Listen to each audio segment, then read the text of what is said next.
Friends, చిన్న కుండీలో కూడా బోల్డ్ అనే చిక్కుళ్ళు పండించవచ్చు. చిక్కుడుకాయలు చాలా ఈజీగా చిన్న చిన్న పాట్స్ లో కూడా, బాల్కనీ గార్డెన్ లో కూడా ఎక్కువ సన్లైట్ లేకుండా కూడా బాగా కాస్తాయి అన్నమాట. మన బాల్కనీ గార్డెన్ లో చాలా చిన్న పాట్ లో కనీసం 3 ఇంచెస్ 4 ఇంచెస్ పాట్స్ లో కూడా బాగా కాసాయి. చాలా హార్వెస్ట్ వస్తుంది. చాలా చిన్న చిన్న మొక్కలే, కనీసం 3 feet లేదా 2 feet 1 feet మొక్కలకు కూడా చాలా బాగా కాయలు వస్తాయి. అయితే మనం కేవలం మార్కెట్లో మామూలు చిక్కుడుకాయలు కొంటాం కదా, దాంట్లో కొన్ని ముదిరిపోయిన గింజలు ఉంటాయి కదా, అవి తీసుకొచ్చి పెట్టానన్నమాట. పెడితే ఇది బాగా వచ్చింది. అంటే 2 years నుంచి మేము దాని సీడ్స్ వచ్చినవే మళ్ళీ పండిస్తున్నాము. చాలా ఈజీగా గ్రో అవుతాయి. జస్ట్ 1 month లోనే మనకి హార్వెస్ట్ కూడా ఇచ్చేస్తాయి అనమాట.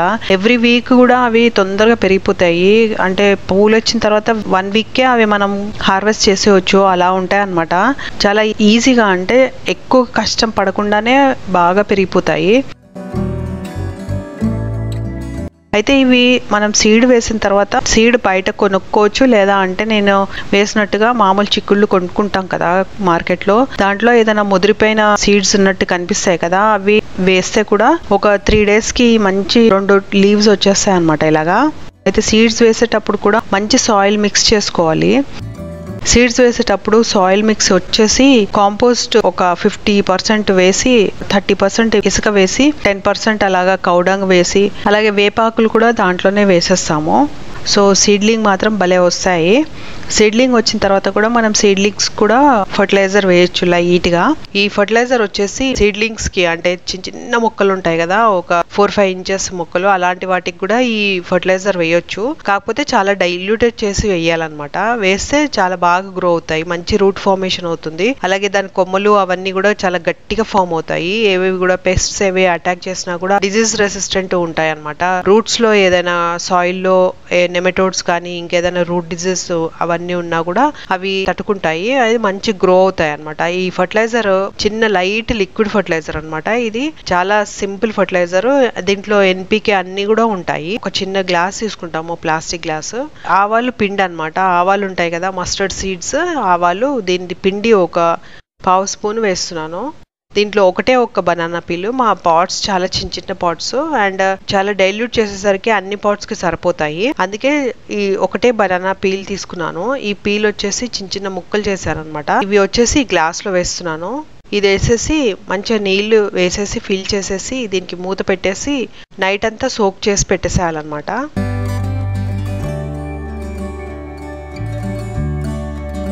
ఒక నైట్ అంతా పెట్టిన తర్వాత ఇలా చిన్నగా లైట్గా నురగొచ్చినట్టుగా ఉంటుంది. సో ఇది బాగా మిక్స్ చేసేసేయాలి. దీంట్లో నైట్రోజన్, పొటాషియం, ఫాస్ఫరస్ చాలా మంచి మోతాదులో ఉంటాయి అన్నమాట. అయితే ఇప్పుడు వచ్చేసి ఈ బనానా పీల్ తీసేసేయాలి.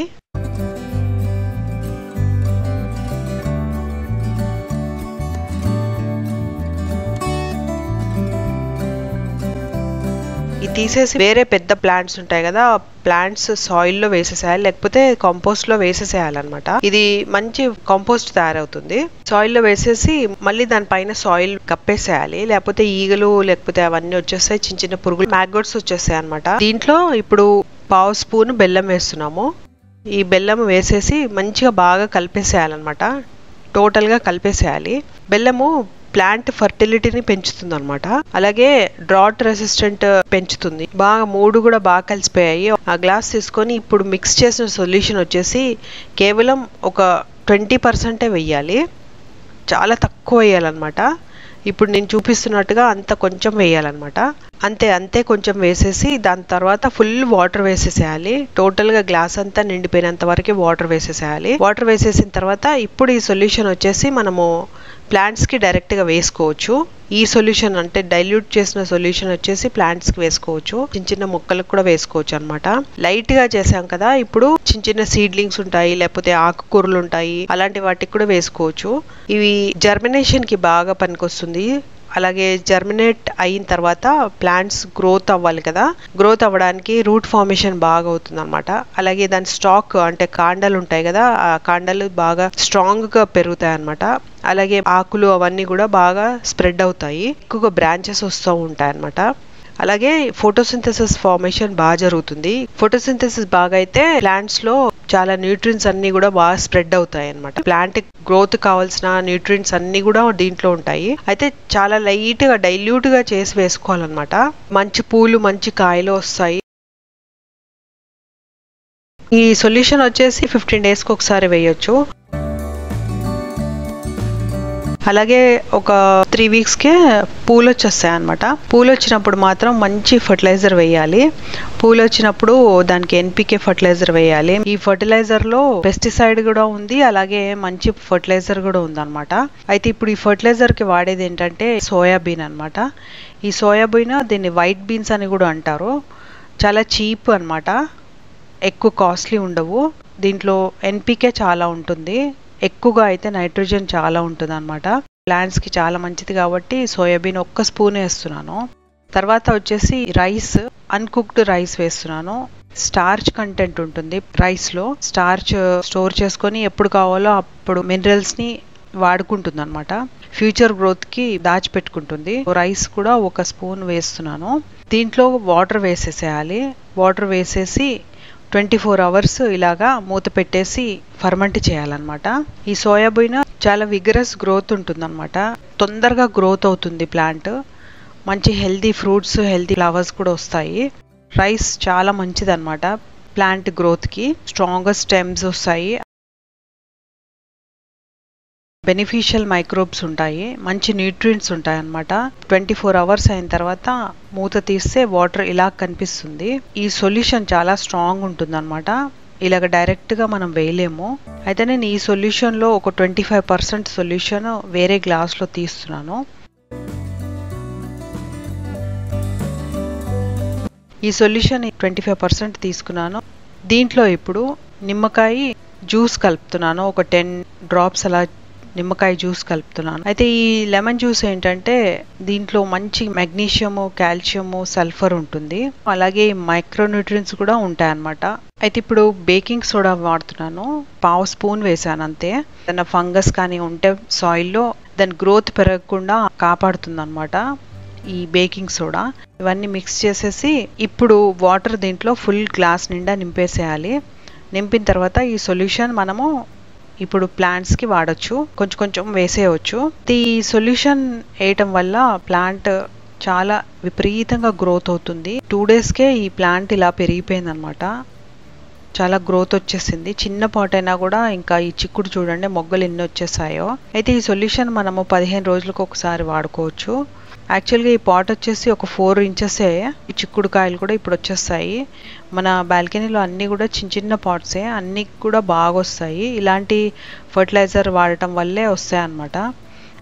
అయితే ఇది పెస్టిసైడ్ స్ప్రే చేయొచ్చు. దీంట్లో నిమ్మరసము ఇంకా సోడా ఉండటం వల్ల దాని గుడ్లు ఏమైనా ఉంటే కూడా స్పైడర్వి అలాంటివి పోతాయి అన్నమాట. అలాగే దోమలు కూడా ఉంటాయి కదా ప్లాంట్ పైన, అవి కూడా పోతాయి. సో అలాగ వేస్తూ ఉంటే బాగా కాస్తాయి అన్నమాట. పూలు కూడా నిలబడుతుంటాయి. అప్పుడు పూలు రాలిపోతూ ఉంటాయి. పూలు వచ్చినప్పుడు మాత్రం కొంచెం వాటరింగ్ తక్కువ వేయాలి. నార్మల్గా కొంచెం కొంచెం వేస్తుంటేనే బాగుంటుంది. అంటే సాయిల్ ఎక్కువ డ్రై అయినప్పుడు మాత్రం మంచిగా వాటర్ వేయాలి, లేదా అంటే కొంచెం కొంచెం వాటర్ వేస్తే సరిపోతుంది. అలాగే ఈ మొక్కకి పెస్ట్స్ మాత్రం కొంచెం అటాక్ అవుతూ ఉంటాయి. బ్లాక్ ఫ్లైస్ ఉంటాయి కదా, అవి ఎక్కువగా అటాక్ అవుతాయి. ఈ బ్లాక్ ఫ్లైస్ అవి అటాక్ అయినప్పుడు మాత్రం నీమ్ ఆయిల్ స్ప్రే చేస్తే చాలా బాగా పనిచేస్తుంది. అలాగే మనం ఏదైనా పెస్టిసైడ్స్ అలాంటివి వాడుకుంటే అవి కూడా వేసేయచ్చు. అంటే కొన్ని మనము ఫర్టిలైజర్ కమ్ పెస్టిసైడ్స్ కూడా వాడుతూ ఉంటాం కదా, లిక్విడ్ ఫర్టిలైజర్ లాగా, అలాంటివి కూడా వాడచ్చు. సో ఏంటంటే బ్లాక్ ఫ్లైస్ వాటికి అటాక్ అవ్వకుండానే చూసుకోవాలి. అలాగే ఈ చిక్కుడు చెట్టు మీద మాత్రం ఇలాంటి ఫ్లైస్ ఒకటి ఉన్నాయి. మన చిక్కుడు చెట్టు మీద చిన్న స్పేస్ ఉండటం వల్ల చాలా ఇరుకిరుగ్గా అయిపోవటము పాట్స్, అలాగే మొక్కలు బాగా ఏపుగా పెరిగిపోవటము, తర్వాత చాలా పెస్ట్స్ అటాక్ అవ్వటము. అలాగే ఏంటంటే సన్ రైజ్ ఎక్కువ పడకుండా ఏమవుతుందంటే మన బాల్కనీస్లో ఈ సాయిల్ అంతా కూడా పచ్చి పచ్చిగా అయిపోవటము, ఆరిపోకుండా ఉండటము, జస్ట్ మాగ ఎండ వస్తుంది అనమాట. సాయిల్ అంతా పూజెక్కిపోవటము, ప్లాంట్స్ పైన ఇలాగ వైట్గా ఇలాగ పౌడర్ లాగా ఫామ్ అవటము, అలాగే ఆకులు వెనక అంతా పురుగులు దాక్కొని ఉండటము, తర్వాత లీవ్స్ అన్నీ కూడా ఇలాగ రాలిపోయి పడిపోవటము, అలా జరుగుతుంది అనమాట. ఇవి ఎక్కువగా ఏమవుతుందంటే ఫంగస్ ఉండటం వల్ల ఎక్కువగా అవుతుంది అనమాట. అలాగే ఏమవుతుందంటే పెస్ట్స్ కూడా ఈ ఇరుకుగా ఉండటం వల్ల సన్లైట్ డైరెక్ట్ గా పడకపోవటం వల్ల కూడా పెస్ట్స్ బాగా అటాక్ అవుతాయి. అదే ఎండగా ఉన్నాయనుకోండి అవి లీవ్స్ కిందే ఉంటాయి. ఇప్పుడు లీవ్స్ పైన కూడా ఉండే అవకాశం ఉంటుంది బాల్కనీస్ లో అయితే, ఎందుకంటే ఒక సైడ్ కి ఎండ వస్తుంది కదా, మొత్తం సైడ్స్ కూడా నీడగా ఉంటది కదా, పురుగులన్నీ ఎక్కువగా అటాక్ అయిపోతాయి. ఇంకా గొంగల్ పురుగులు అవన్నీ కనిపించవు కదా మనకి. అయితే అప్పుడప్పుడే మనం ఏం చేయాలంటే ఈ యాంటీ ఫంగల్ సొల్యూషన్ మనం ప్రిపేర్ చేసుకొని వేసుకుంటూ ఉండాలి. ఈ home made anti fungal solution అయితే చాలా పవర్ఫుల్ గా ఉంటుంది. నేను అబ్జర్వ్ చేశాను అనమాట. చాలా మంది మన ఫ్రెండ్స్ అడుగుతూ ఉంటారు అనమాట, చిన్న బాల్కనీలో కూడా పెస్ట్స్ ఎక్కువగా ఉండవు, చాలా హెల్తీగా ఉంటాయి ప్లాంట్స్, ఏం చేస్తారని అడుగుతూ ఉంటారు. అయితే మేము రెగ్యులర్ గా ఇదే వాడతామండి. అంటే మన ఇంట్లో ఏవైతే వస్తువులు ఉంటాయో అవే దాన్ని బాగా ఉపయోగించుకుంటాం అనమాట. మనం వేస్ట్ పడేయకుండా అన్ని ఉపయోగించుకుంటాము. ఈవెన్ తొక్కలు కానీ, వెజిటబుల్స్ పీల్స్ కానీ, లేకపోతే పెరుగు కానీ, పాలు కానీ, ఇంకా ఇలాంటివన్నీ ఏది పడేయకుండా అన్ని మొక్కలపైన ప్రయోగిస్తాము. అవి కొంచెం కొంచెం వేస్తాం కాబట్టి అవి చాలా బాగా పనిచేస్తాయి అనమాట. ఈ మధ్య ఎక్కువగా ఎండ రావడం లేదు కదా, ఎక్కువ మాగుగా ఉంటుంది. సో ఏమవుతుందంటే ఫంగస్ లాంటిది ఇలాగా కొమ్మల మీద ఇలాగా బూజు లాంటిది పేరుకుపోతుంది అనమాట. సో దానికి విరుగుడు మందేంటో చూద్దాము. ఇంట్లోనే యాంటీ ఫంగల్ సొల్యూషన్ ఎలా చేయాలో చూద్దాము. ఇది బటర్ మిల్క్ అండి. ఈ బటర్ మిల్క్ అంటే మజ్జిగ ఏం చేయాలంటే మనం రెగ్యులర్ గా పెరుగు తింటూ ఉంటాం కదా, పెరుగంతా వాడేసిన తర్వాత ఓన్లీ బౌల్ ఉంటుంది కదా, ఓన్లీ బౌల్ మూత పెట్టాలి, దాంట్లో వాటర్ ఏం వేయకూడదు. బౌల్ మూత పెట్టేసి నైట్ అంతా బయట పెట్టేసేయాలి. ఫ్రిడ్జ్ లో పెడితే పులియబడదు, బయట పెట్టాలన్నమాట. బయట పెడితే పుల్లగా అవుతుంది అనమాట. ఓన్లీ బౌల్, దీంట్లో ఏమీ పెరుగు కూడా అవసరం లేదు. అప్పుడు దాంట్లో కొంచెం వాటర్ వేసుకోవాలి. 1 లీటర్ బౌల్ అనమాట ఇది. ఇంత ఫుల్ వాటర్ వేసేసాను. ఇది మంచిగా మిక్స్ చేసేసుకోవాలి. మిక్స్ చేసేసుకున్న తర్వాత ఇది వచ్చేసి ఎప్సమ్ సాల్ట్ అనమాట. ఎప్సమ్ సాల్ట్ అంటే మెగ్నీషియం సల్ఫేట్. ఇది చాలా బాగా పనిచేస్తుంది. ఆల్రెడీ బటర్ మిల్క్ లో కాల్షియం ఉంటుంది అనమాట. కాల్షియము ఇంకా యాంటీ ఫంగల్ ప్రాపర్టీస్ ఎక్కువగా ఉంటాయి. సో ఇవి ఫ్లవర్ డ్రాప్ కానీ, లేకపోతే పళ్ళు డ్రాప్ అయిపోతుంటే, అంటే చిన్న చిన్న పిందెలు పడిపోతుంటే, పూలు పడిపోతుంటే ఇది కాపాడుతుంది అనమాట. అలాగే ఫంగస్ ఏదన్నా ఉంటే కూడా ప్లాంట్లో తొలగిచ్చేస్తుంది అనమాట. అలాగే ఇది సాయిల్లో వేసుకోవచ్చు, ఇలాగ స్ప్రే కూడా చేసుకోవచ్చు అనమాట. బాగా మిక్స్ చేసేసిన తర్వాత కొంచెం కొంచెం ఒక్కొక్క పాట్ లో వేసేసేయాలన్నమాట. ఇప్పుడు ఈ చిక్కుడు ప్లాంట్ కి వేసాను. ఈ చిక్కుడు చాలా బాగుంది చూడండి. దీనికి ఆల్రెడీ కాయలు కూడా ఎంత బాగా వచ్చాయో, పూలు కూడా చాలా బాగున్నాయి. ఇవి పూలు డ్రాప్ అయిపోకుండా ఫర్దర్ గా కాయలు ఉంటాయి కదా, అవి కాయలు నిలబడటానికి సొల్యూషన్ పనిచేస్తుంది. ఈ సొల్యూషన్ వచ్చేసి మనము ఎప్సమ్ సాల్ట్ కలిపాం కాబట్టి 15 days కి ఒకసారి వేయొచ్చు. అదే మనము ఎప్సమ్ సాల్ట్ కలపకపోతే ఆల్టర్నేటివ్ డే వేయొచ్చు అనమాట. మజ్జిగ ఆల్టర్నేటివ్ డే వేయొచ్చు. సాయిల్ లో బురదగా ఉండకుండా చూసుకోవాలి. అలాగే ఇది న్యాచురల్ ఫర్టిలైజర్ కదా, దీని వల్ల సాయిల్ బూస్ట్ అవుతుంది అనమాట. హెల్దీ సాయిల్ ఫామ్ అవుతుంది. దీంట్లో బెనిఫిషియల్ బ్యాక్టీరియా ఉంటుంది, అలాగే ఎంజైమ్స్ ఉంటాయి అనమాట. ప్లాంట్ ష్రింకేజ్ తగ్గిపోతుంది. ఫంగస్, మోల్డ్స్ అవన్నీ వస్తాయి కదా, అవి ఏమి ఉండకుండా ఉంటాయి అనమాట. అలాగే ఈ మొక్కకి పెస్ట్స్ మాత్రం కొంచెం అటాక్ అవుతూ ఉంటాయి. బ్లాక్ ఫ్లైస్ ఉంటాయి కదా, అవి ఎక్కువగా అటాక్ అవుతాయి. చిక్కుడు లోపల పురుగులు ఏమీ రాలేదు ఇప్పటి వరకు. అంటే పురుగులు వస్తూ ఉంటాయి కదా, అటాక్ అవుతాయి. చిక్కుడు కాయ లోపల అలాగే ఏమి రాలేదు. ఇవి మాత్రం బయట ఉంటాయి. మరి ఏమి చిక్కుడు షేప్ కూడా ఏం మారదు. అలాగే లోపల పురుగులు కూడా ఉండవు. బట్ బయట నుంచి ఈ చిక్కుడుకి ఈ పురుగులు మాత్రం ఉంటాయి. వీటిని నీమ్ ఆయిల్ స్ప్రే చేసేస్తాము, అప్పుడు తగ్గిపోతాయి. అలాగే హార్వెస్ట్ వచ్చేటప్పుడు మాత్రం ఒక పూలు వచ్చిన 1 week, 1.5 week, 10 days కి హార్వెస్ట్ అయితే చేసేయచ్చు. బాగా విత్తనాలు కావాలి అన్నప్పుడు మాత్రం బాగా పెరగనివ్వాలి వాటిని. అయితే మంచి సీడ్ ఫార్మేషన్ కూడా బాగా అవుతుంది. ఈ వెరైటీ చిక్కుడుకాయ మాత్రం చిన్న చిన్న పాట్స్ లోనే ఇంత పెద్ద మొక్కలు పెంచేసాము. చాలా సార్లు హార్వెస్ట్ చేసాము. ఆల్మోస్ట్ ఎవ్రీ వీక్ హార్వెస్ట్ చేస్తాము. ఎవ్రీ వీక్ మాకు ఈ 2-3 మొక్కలకే చాలా హార్వెస్ట్ వస్తుంది. దాదాపు 1/2 kilo కంటే ఎక్కువ హార్వెస్ట్ వస్తుంది అనమాట. చాలా బాగా టేస్ట్ కూడా బాగుంటుంది. మేము 2 times అలా దాపెట్టుకున్నామంటే మాకు మంచిగా ఫుల్ గా కర్రీ అవుతుంది అనమాట. ఈ చిక్కుడుకాయలు మాత్రం ఎవ్రీ టైం బాగా వస్తాయి. అయితే ఇవి సీడ్ తో గ్రో చేసామన్నమాట. అంటే ఇది ఆల్రెడీ మన పంటనే మళ్ళీ సీడ్స్ పెట్టాము. అంటే మనం పెంచిన మొక్కలే మళ్ళీ చిక్కుడుకాయలు వచ్చినప్పుడు అవి మళ్ళీ సీడ్స్ వేసాము. సీడ్స్ వేస్తే ఇవి ఇలాగ వస్తున్నాయి అన్నమాట. చూడండి ఒక్క ఏరియాలో ఎన్ని వస్తున్నాయో. సో ఇది ఏంటంటే ఇప్పుడు మేము హార్వెస్ట్ చేసిన తర్వాత ఏం చేస్తామంటే ఏవైతే డెడ్ స్టెమ్స్ ఉంటాయో పెద్ద పెద్దవి ఉంటాయి కదా స్టెమ్స్, అవన్నీ కూడా కట్ చేసేస్తాం అనమాట. కట్ చేసేసిన తర్వాత మళ్ళీ నీమ్ ఆయిల్ స్ప్రే చేస్తాము. డెడ్ లీవ్స్ అవన్నీ ఉంటాయి కదా అవి కూడా కట్ చేసేస్తాము. కట్ చేసేసిన తర్వాత నీమ్ ఆయిల్ స్ప్రే చేస్తాము. నీమ్ ఆయిల్ స్ప్రే చేసిన తర్వాత సాయిల్లో కూడా నీమ్ ఆయిల్ వేస్తాం అనమాట. నీమ్ ఆయిల్ మేము 1 లీటర్కి 5 ml నీమ్ ఆయిల్ కలిపి వేస్తాము. అలాగే మేము దీని తర్వాత హార్వెస్ట్ తర్వాత దీనికి ఫర్టిలైజేషన్ కూడా ఇస్తాము. చలికాలంలో అయితే ఎక్కువ కొంచెం మస్టర్డ్ కేక్ పౌడర్ ఉంటుంది కదా అది ఎక్కువగా మిక్స్ చేస్తాము. అలాగే మిగతా ఎన్పికే, బోన్ మీల్, ఇంకా చున్నము ఇవన్నీ కూడా కాంబినేషన్లో ఇవి మిక్స్ చేసి ఇస్తూ ఉంటాము, ఎప్సమ్ సాల్ట్ ఇలాంటివన్నీ. సో దీని తర్వాత ఖచ్చితంగా హార్వెస్ట్ తర్వాత మాత్రం ఖచ్చితంగా ఫర్టిలైజేషన్ వస్తుంది. మధ్య మధ్యలో కూడా అప్పుడప్పుడు ఫర్టిలైజేషన్ చేస్తూ ఉంటాము. అంటే వారానికి ఒకసారి కొంచెం కొంచెం వేస్తూ ఉంటాం అనమాట. చిన్న పాట్స్ కదా అందుకే ఒక్కసారి వేసేస్తే ఎండిపోతాయి మొక్కలు, అందుకే కొంచెం కొంచెం వేస్తూ ఉంటాం అనమాట. అలాగే వారానికి ఒకసారి ఇవ్వకపోతే ఏమవుతుందంటే అవి డల్ కూడా అయిపోతూ ఉంటాయి. అలాగని ఓవర్ ఫర్టిలైజేషన్ చేయము, జస్ట్ కొంచెం కొంచెం లైట్గా ఇస్తూ ఉంటాం అనమాట. ఈ చిక్కుడుకాయ చెట్టు మాత్రము ఒక 2 years వరకు ఉంటుంది. సమ్మర్ కూడా తట్టుకోగలిగితే 2 years వరకు ఉంటుంది.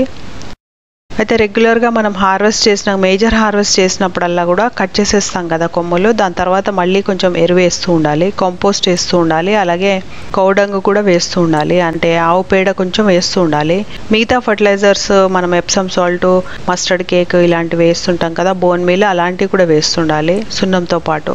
అలా చేస్తే ఇంకా చాలా బాగా చిక్కుడుకాయలు వస్తాయి. అసలు చిన్న పాటికి కూడా చాలా కాయలు, పుష్కలంగా కాయలు వస్తాయి అన్నమాట.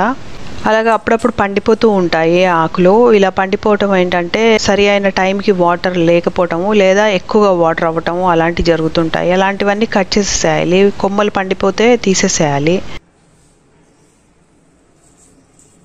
చిన్న కుండీల్లో ఎక్కువ ఆకులు కొమ్మలు ఉండకూడదు, ఓన్లీ పూలును కాయలు ఉన్నట్టుగా చూసుకోవాలి మనము.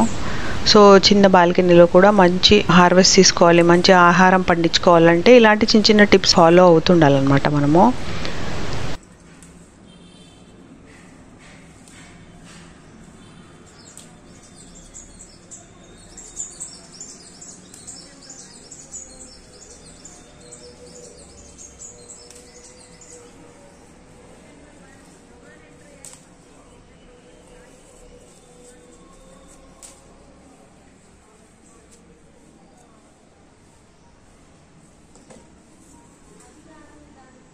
సో అలాగ మనము ఇదే చిక్కుళ్ళని మళ్ళీ నెక్స్ట్ సీడ్లింగ్గా మార్చుకోవచ్చు. సో హోప్ ఈ వీడియో మీ అందరికీ నచ్చింది అనుకుంటున్నాను. ఒకవేళ నచ్చితే లైక్ చేయండి, షేర్ చేయండి, సబ్స్క్రైబ్ చేయండి. Thank you so much for watching the video.